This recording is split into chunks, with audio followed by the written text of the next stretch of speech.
Good morning, students. In this session of paragraph writing, we are going to look at the supporting sentences, that is, developers. Earlier, we did what is a paragraph. Paragraph is a group of organized and coherent sentences intertwined with each other to discuss, narrate, debate, or explain a single and central idea. As for the size of a paragraph, it should be around 7 to 10 sentences long. And structure के बारे में हमने किया था कि 3 type के sentences इसमें होते हैं. फर्स्ट इज टॉपिक सेंटेंस और ओपनिंग सेंटेंस, जो हमने अपने प्रीवियस वीडियो में किया डिटेल में. सेकंड इज सपोर्टिंग सेंटेंसेस और डेवलपर्स, जो कि main body of the paragraph होता है. And this is our focus today. Third होता है कंक्लूडिंग और क्लोजिंग सेंटेंस, या जिसे टर्मिनेटर भी कहते हैं. Topic sentence is the first and opening sentence in a paragraph which introduces the main idea of the paragraph. और ये ना केवल टॉपिक इंट्रोड्यूस करता है बल्कि the controlling idea of the paragraph उसे भी इंट्रोड्यूस करता है. It should be general enough to express the paragraph's overall subject, and it should be specific enough that the reader can understand the paragraph's main subject and the point. इसके बाद आता है supporting sentences. Supporting sentence is a sentence with information that supports a main idea or claim. ये जो main idea या जो claim है वो हमने किया टॉपिक सेंटेंस में. The main idea or a claim is expressed in the topic sentence, और supporting sentence का काम क्या है? With information that supports the main idea or claim. यानी टॉपिक सेंटेंस में जो आइडिया, जो क्लेम किया गया है, जो स्टेटमेंट दी गई है, उसको सपोर्ट करना डेवलपर्स यानी सपोर्टिंग सेंटेंसेस का काम है. और ये क्या करते हैं? Supporting sentences give details to understand a main idea. ये मेन आइडिया कौन सा है? जो कि टॉपिक सेंटेंस में एक्सप्रेस किया गया है. और evidence to show why a claim is true और करेक्ट.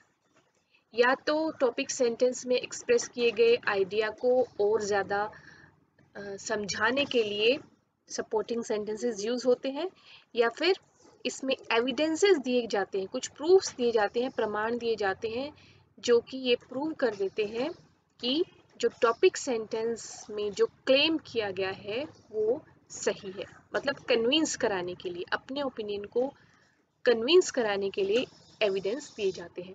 तो जो सपोर्टिंग सेंटेंस 5 to 6 होते हैं, and they are called the body of the paragraph.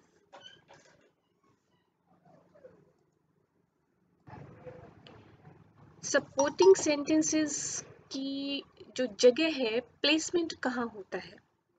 Between the topic sentence and the closing sentence.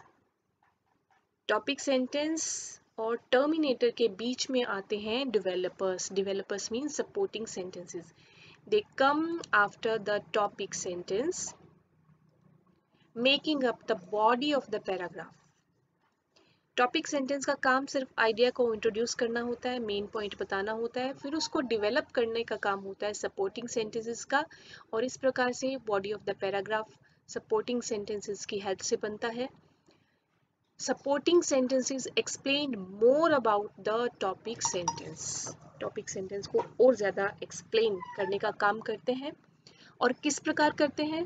Give details to develop and support the main idea. Details देते हैं, विस्तृत जानकारी हमें देते हैं. By showing some facts, details, data, statistics and examples. यानी supporting sentences में इन सब चीज़ों का समावेश होता है. कुछ फैक्ट्स होते हैं, तथ्य होते हैं, डिटेल वर्णन होता है इसमें, डेटा दिए जाते हैं, स्टेटिस्टिक्स सांख्यिकी और एग्जाम्पल्स, ये सब सपोर्टिंग सेंटेंसेस के हिस्से होते हैं. Let us repeat. The supporting sentences or developers of a paragraph develop the main idea you presented in the topic sentence. Topic sentence में प्रेजेंट किए हुए मेन आइडिया को डेवलप करते हैं. And when writing supporting sentences, you should be giving facts, details, data, statistics, examples, reasons or descriptions to support your topic sentence. आपके paragraph के type के हिसाब से नैरेटिव, डिस्क्रिप्टिव, पर्सुएसिव या एक्सपोजिटरी कौन से टाइप का पैराग्राफ है उसके टाइप के ऊपर और टॉपिक सेंटेंस कैसा है उसके अकॉर्डिंग हमें facts, details, data, statistics, examples, reasons and descriptions को शामिल करते हुए सपोर्टिंग सेंटेंसेस बनाने हैं जो कि बॉडी ऑफ द पैराग्राफ का निर्माण करेंगे. तो इस सब से ये एक बात समझकर हमें चलना है कि topic sentence is what you are trying to express. Topic sentence ये बताता है कि हमें क्या एक्सप्रेस करना है और supporting sentences are there to be sure that the reader understands your message. Topic sentence है कि हमें क्या express करना है. Supporting sentences का काम ये है कि हमें ये श्योर करेंगे कि रीडर को जो भी हमें एक्सप्रेस करना है, जो भी मैसेज करना है, वो समझ में आ जाए. ये काम सपोर्टिंग सेंटेंसेस का है कि जो चीज़ हमें एक्सप्रेस करनी है उसको समझाने का काम सपोर्टिंग सेंटेंसेस करेंगे. और इसलिए supporting sentences depend on your topic. हमारे टॉपिक पर डिपेंड करते हैं कि हमें समझाना क्या है और फिर उसके अनुसार हमें सपोर्टिंग सेंटेंसेस में इंफॉर्मेशन प्रोवाइड करानी है. The type of supporting sentence you use will also depend on the type of the paragraph you are writing. किस टाइप के का पैराग्राफ लिख रहे हैं उस पर भी डिपेंड करता है कि हमारे जो सपोर्टिंग सेंटेंसेस होंगे या जो डेवलपर्स होंगे वो किस टाइप से होंगे. Here I would like you to quickly revise the types of paragraphs. In our previous video we did that there are generally 4 types of paragraphs: descriptive, narrative, expository and persuasive paragraph. Descriptive paragraphs give vivid descriptions of one subject. और ये subject, ये विषय एक person हो सकता है, place हो सकता है, थिंग हो सकता है, एनिमल हो सकता है, थीम हो सकता है या फिर कोई आइडिया हो सकता है. जो नैरेटिव पैराग्राफ्स हैं they tell about a scene और event and there is a sequence of action. Action का सीक्वेंस इसमें उसका वर्णन हमें करना रहता है. Then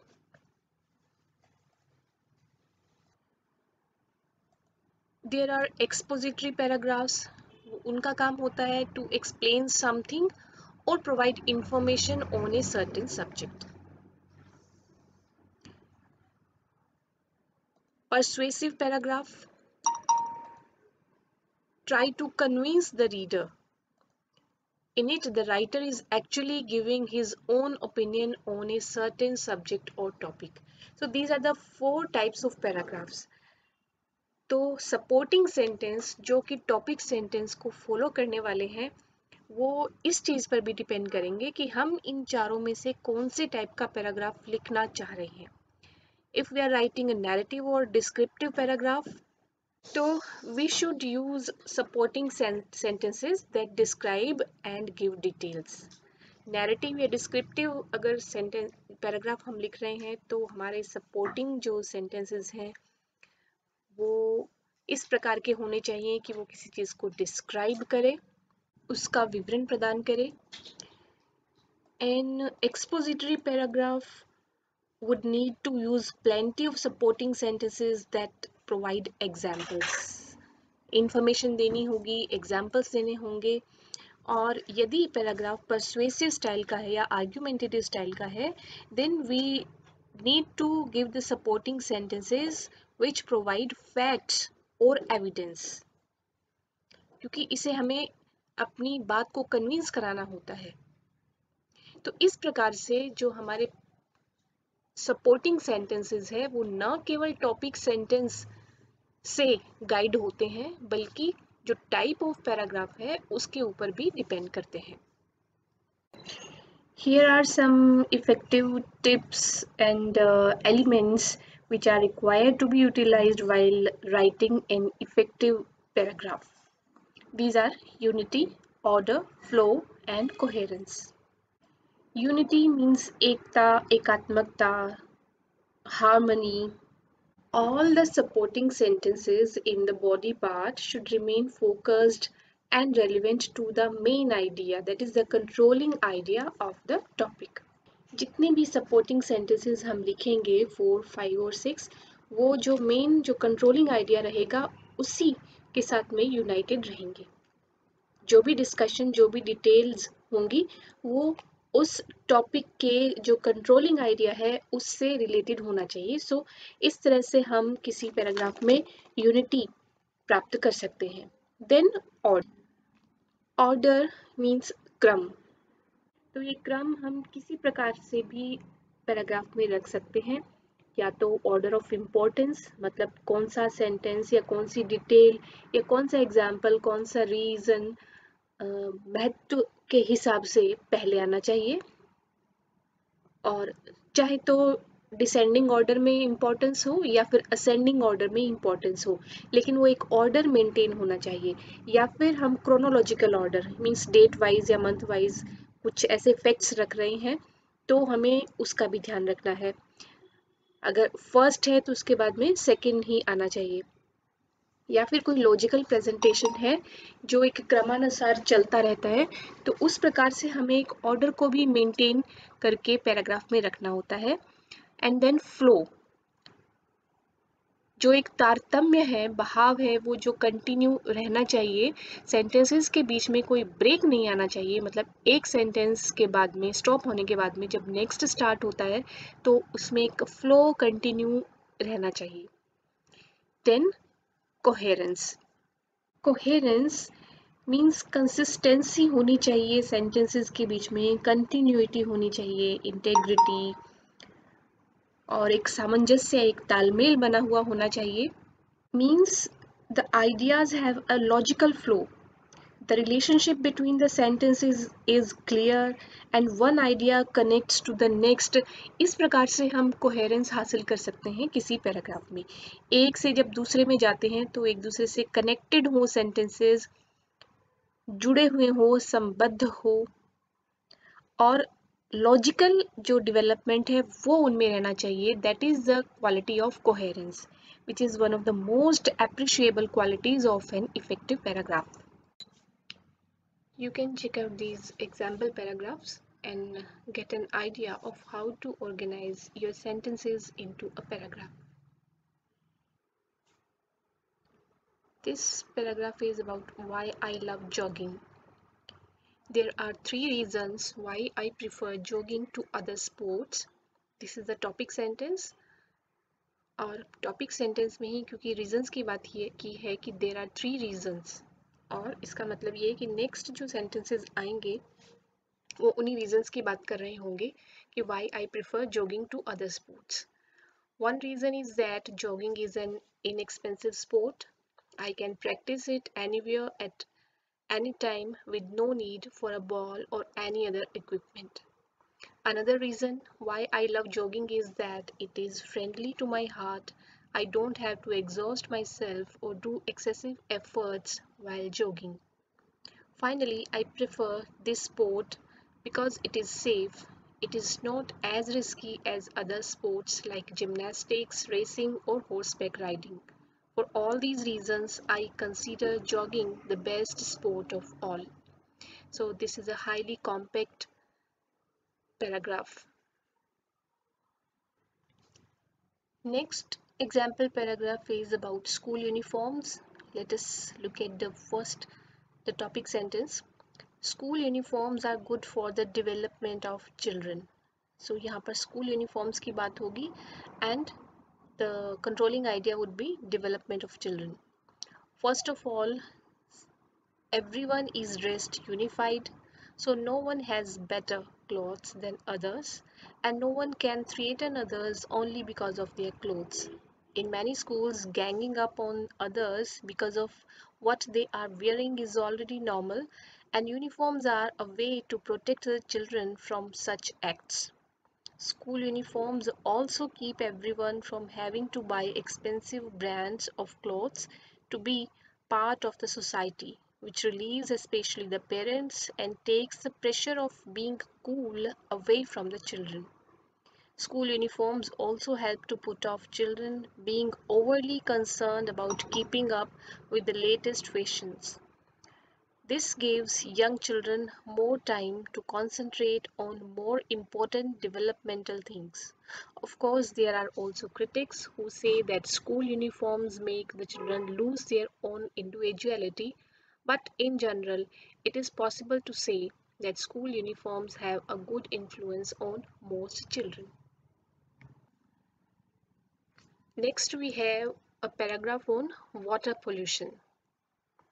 Among many serious environmental issues around the world, water pollution is the one we need to tackle immediately and effectively. So, this is the topic sentence. Let us see how the paragraph has been developed. Water pollution refers to the presence of impurities and harmful elements in the water. So, first supporting sentence में water pollution को define किया गया है. And उसके बाद में next में human activities like intensive agriculture urbanization deforestation industrialization have escalated water bodies pollution. Second supporting sentence में बताया है कि वाटर पोल्यूशन क्यों हुआ. It has led to severe health implications to human beings. और वाटर पोल्यूशन के results क्या रहे ये नेक्स्ट सेंटेंस में बताया हुआ है. Polluted water bodies contain chemicals, toxic substances and germs that cause illness such as cholera, dysentery, tuberculosis, and other abdominal diseases in human beings. It damages the plants and aquatic life by reducing the oxygen content from water. Also, the birds and animals get highly adversely affected by water pollution. Therefore, to save the plants and human, aquatic, and animal life, every individual should take responsibility to stop polluting water and start conserving it.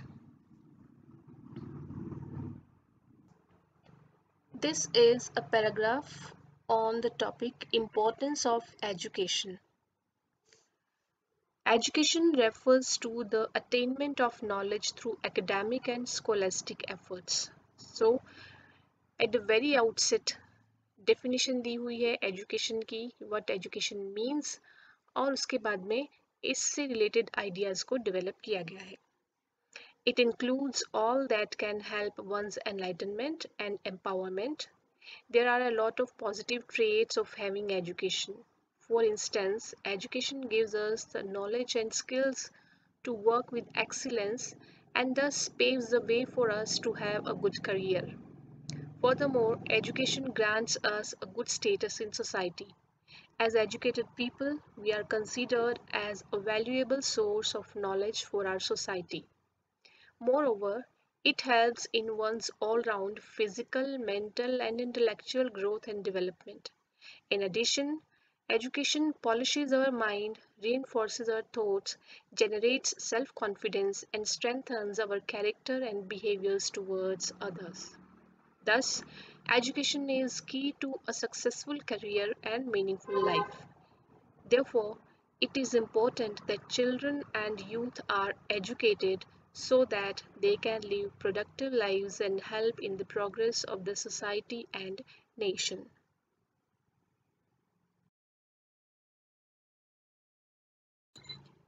So, this entire discussion on developers and the examples, we conclude that we can develop our paragraph by definition, means the topic is developed by definition or of certain terms. कुछ terms जिनका जिक्र हम topic sentences में करते हैं उसकी definition के साथ में हम supporting sentences लिख सकते हैं. Then we can provide some examples to reinforce what we have said in the topic sentence, और to by giving reasons हम अपने पैराग्राफ को डेवलप कर सकते हैं.